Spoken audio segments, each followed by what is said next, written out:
All right, so I haven't made a video in about 5 months or so. Partly because I was graduating from medical school, seeking to do a residency, a master's in China and then a residency in the United States. It's a bit complicated. And also, I had to, my wife, because of a green card situation, has to stay in the United States for the next year or two. So I had to go there, make sure she was fine and everything. Then I got back, had to go through the graduation, all the documents and everything, update my visa, run my business. And I didn't, and also I'm studying for the licensing examination, which is quite lengthy. And I didn't have enough time to make videos. But I'm going to try to, given the fact that, oh my God, so much is happening. Oh man, so much is happening so quickly. And it's all so messed up. It's just, you can't help but laugh and smile at times like this because what else can you do? But anyway, North Korea. Now, this is a very complicated situation, but I'm going to give you what I would do. If I were Admiral General President Omar, this is the way I would approach the situation. By the way, this is fantasy because I know it will never happen. But bear with me. First, I would have China. This is, again, if I could have anything, my wish list, right? I would have China assassinate Kim Jong-un. Yeah, I'm advocating murder, but hear me out. It'll save lots of lives in the future. So China assassinates Kim Jong-un and tells the leadership, we're going to assassinate the next person and the next person and the next person unless you play ball. And this is what playing ball means. We set up a commission, a trilateral commission, not the trilateral commission. Different. I'll explain myself. So, the commission is going to be between United States, Russia, and China. This will be an equal commission that will take a unification of the peninsula in the next 15 to 20 years. With the express purpose of, first, building the North as fast as possible. Roads, hospitals, schools, supermarkets, fixing the farming situation, de-escalating the military or dismantling the military of the North completely. Second, re-education of the population.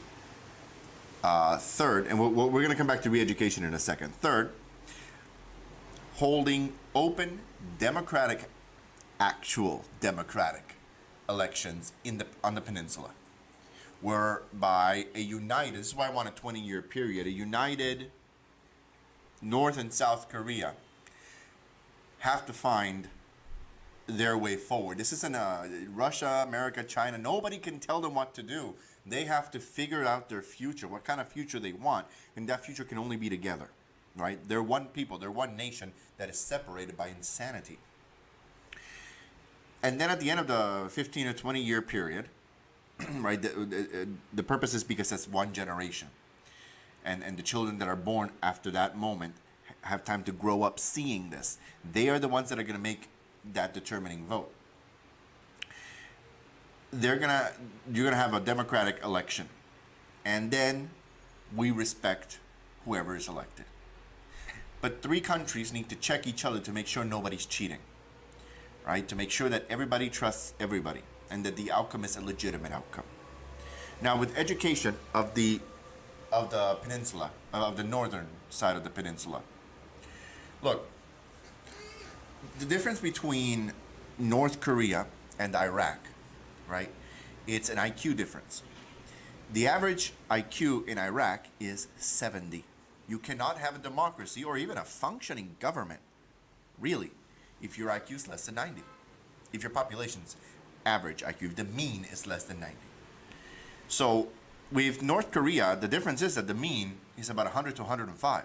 But that's perfectly fine, because that's slightly less than America's, right? So they're not stupid people. We shouldn't look down upon them. We should help them. We shouldn't pity them. Sorry, it's really hot and cold water. Oh man, but this summer in China has been really hot. But we shouldn't look down upon them, because if we look at South Korea, they were a mess. We went in there, we rebuilt them, and look at South Korea today. Okay, they're a political mess. Okay. But they're not a mess. I mean, their economy's great. They have great products, right? They make great phones. I have well, anyway. They got their stuff together. The North can be that way too, and you know what? Economically, maybe they can buy things from China and things from Russia and set up a more regionalized market that will be better in the long run. That is my wish list that will probably never happen. It's what I would. What is the likely outcome? Kim Jong Potato Head does something stupid. President Trump retaliates, turns them into a hole in the ground. 1 to 2 million people in South Korea die. 60 to 100,000. No, sorry, 60. What was it? 60 to 100,000 refugees. That's the word I'm looking for. Per month will cross over to China.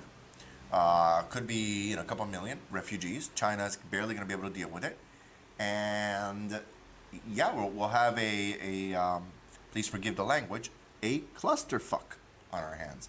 That's the likely outcome.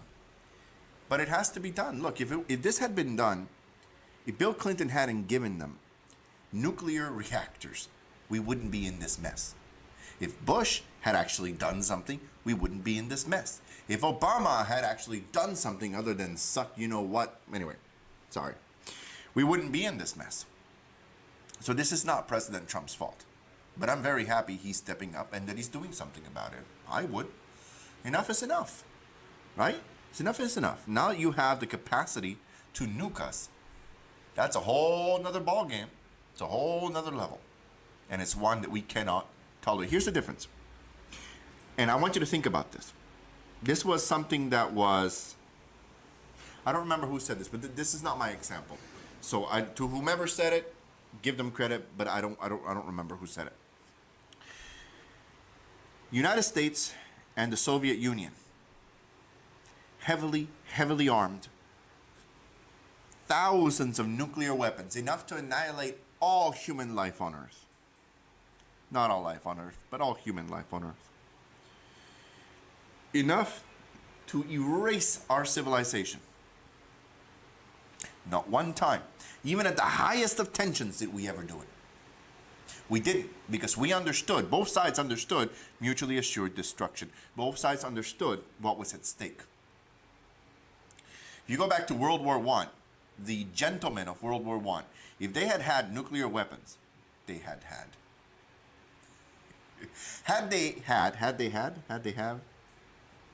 Whatever.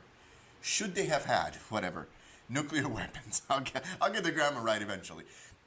If they had nuclear weapons, I believe that's the proper grammar, they would have used them. There's no doubt in my mind that they would have used them because they were not gentlemen. They were monsters in three-piece suits. Whereas Khrushchev and Kennedy were not monsters. They weren't. China, for all its, chest pumping and rah that it does on the world stage, they're not stupid. They're very smart. And they're not going to do something unnecessarily. They'll go to economic war, which we're in perpetual economic war anyway. But they're not going to go into a bellicose war. And if they do, they're certainly not going to go into a nuclear war because they understand the consequences. I do not believe that North Korea understands the consequences.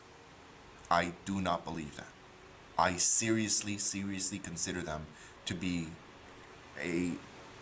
the greatest threat that we this week. I'll go back to Antifa and the left next week. But I think that is most decidedly. So to all the Democrats out there, shut up. You have no idea. I grew up with the Soviet Union, right? I grew up having to do the nuclear drills, hiding under my desk. I grew up understanding that my father's job was to cross over, blow the bridges. This is true, by the way. His job was to cross over, blow the bridges, stay fighting and sacrifice themselves so that the civilians could be evacuated from Europe in time for reinforcements to arrive, if they were going to arrive, because every single scenario put us losing to the Soviet Union where it ended up in a nuclear war. That's the way I grew up. I grew up in Germany. So these leftists today don't understand that. And the generation before me, they grew up with the Cuban Missile Crisis. So we understood this. So if you're young, start looking at YouTube videos of people like me and the people that are older than I am, and let them tell you what it was like. That you knew that at any moment you could be vaporized should somebody do something stupid. We cannot tolerate this. This has to end, and it has to end now. I know that so many people will die, but it will save lives in the future should that moron get multiple nukes and have the capacity to nuke many US cities, or many Japanese cities, or maybe many South Korean cities all at the same time. Something has to be done. It will be done. So thank you for listening. I hope that this new setup is working out well. By the way, I'm trying to play around with the chroma key, and I finally got my setup working. I'm not too happy with it, but it's working. And so I'm very stubborn. I don't like to ask for help. I like to figure things out by myself. So I'll continue to tweak it. If you have any suggestions, please leave your comments below. Suggestions if you think I'm right, if you think I'm wrong. If you have an alternative, please. If you think diplomacy is still an alternative, tell me why you think diplomacy is still an alternative, and what would you do if you were president, or admiral, general, president? If you were in charge, what would you do? Would you do what I would do, which is what I think Trump is going to do, I hope? What would you do? Would you do what Obama did? Would you do what Bush did? Which, by the way, is nothing. What would you do? So leave it in the comments below. Thank you very much, and I hope to make videos regularly from now on. We have plenty of material to talk about. So thank you very much, and I'll see you guys later. Bye.